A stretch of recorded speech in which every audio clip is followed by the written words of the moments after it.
సంగారెడ్డి జిల్లా జిన్నారం మున్సిపల్ కేంద్రంలో కాంగ్రెస్ పార్టీ మండల అధ్యక్షుడు వడ్డే కృష్ణ ఆధ్వర్యంలో మీడియా సమావేశం ఏర్పాటు చేశారు.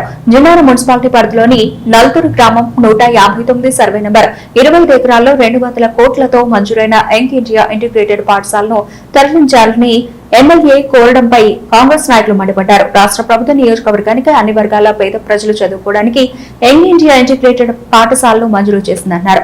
గ్రామీణ ప్రాంతాల్లో ఈ పాఠశాల వస్తే ఇక్కడి పేద విద్యార్థులకు ఉపయోగపడుతుందన్నారు.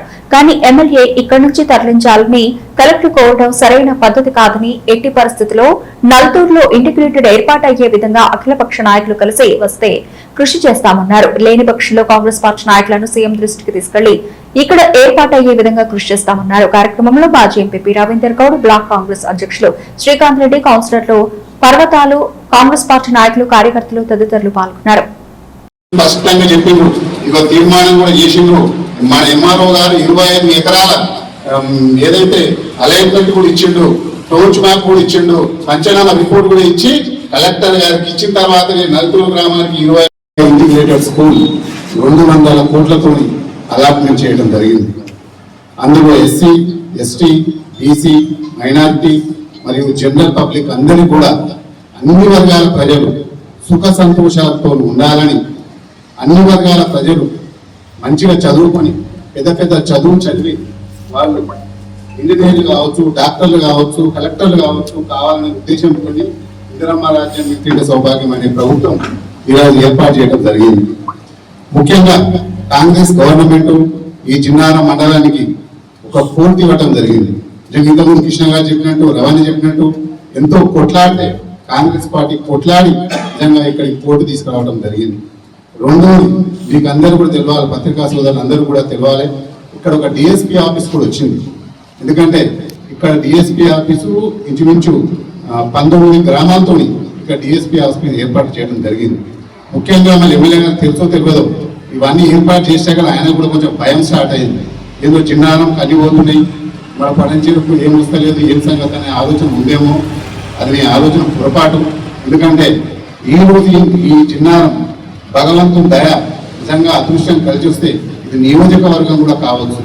అంతటి అద్భుతమైన స్ట్రక్చర్ ఈ చిన్నారం మండలానికి ఉన్నది.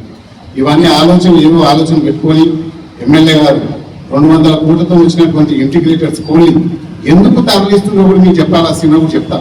ఎందుకంటే అక్కడ 40 ఎకరాలు ఇంచుమించు 20 హెక్టార్లు, నాకు తెలిసి 40-45 ఎకరాలతో కంకర్ మిషన్ వచ్చింది. కంకర్ మిషన్ వస్తే అక్కడ ఈ 200 కోట్లతో పోరగాల చదువు చెప్తే ఏం ఆందానం వస్తుంది? కంకర్ మిషన్ పెడితే మంచి ఆందానం వస్తుంది, మస్తు పైసలు వస్తాయి, కోట్ల రూపాయలతో పైసలు సంపాదించుకోవచ్చు అనే ఆలోచనతో ఈ రోజు ఈ ఇంటిగ్రేటెడ్ స్కూల్ తరలించే ప్రయత్నం చేస్తుంది. మాట్లాడడం జరుగుతుంది.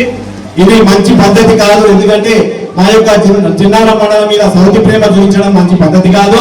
ఎందుకంటే 200 కోట్లతో మా యొక్క కాంగ్రెస్ ప్రభుత్వం కేటాయించినటువంటి ఈ యొక్క ఇంటిగ్రేటెడ్ స్కూల్ తీసుకుపోయే హక్కు ఎవరికి లేదు.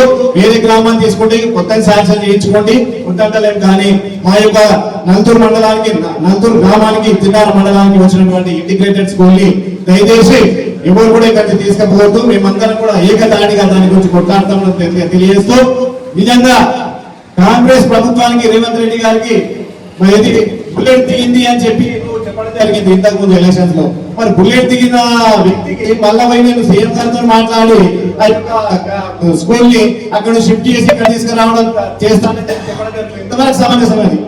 నువ్వు బుల్లెట్ దించిన వ్యక్తితోనే మళ్ళా మాట్లాడి తీసుకొస్తానని చెప్పంటున్నావు, ఎంతవరకు సమంజసం అది? దయచేసి పద్ధతి కాదు. ఇంతవరకు మొన్న ఒక స్కూల్ వస్తే పెద్ద పెద్ద తీసుకుపోయి అక్కడే పెట్టుకుంటున్నావు. నీ జిన్నారం ఏం పాపం చేసిందని ఇప్పుడు ప్రెస్ మీడియా మేము అడుగుతున్నాం. మీరు ఇంత కక్ష ఎందుకు మా మీద? జిన్నారం మున్సిపాలిటీ మీద నీకు ఇంత కక్ష ఎందుకు? మన ఎంపీ గారు చెప్పినట్టు కోర్టు వచ్చిందంటే ఆ కోర్టును అడ్డుకున్నావు. మేము పట్టి మినిస్టర్ల దగ్గరికి పోయి ఎక్కడ పోయి కాంగ్రెస్ పార్టీ కార్యకర్తలము దాన్ని పట్టుబట్టి మళ్ళీ దాన్ని తీసుకొచ్చినాం. ఎందుకు ఇది? నీకు జిన్నారం ప్రజలంటే నీకెందుకు పగ? వీళ్ళు మీ బిడ్డలే కదా, నువ్వు ఈ ప్రాంతానికి ఎమ్మెల్యేవి కదా, నువ్వు ఈ ప్రాంతం నుంచి ఓట్లేస్తే గెలిచినోడివే కదా, మా మీద ఇంత పగెందుకు? ఈడికే మున్సిపాలిటీ చేసి మమ్మల్ని కుంటు పట్టించినావు. ఒక 20 ఏళ్ళు వెనకపోయినాం మేము.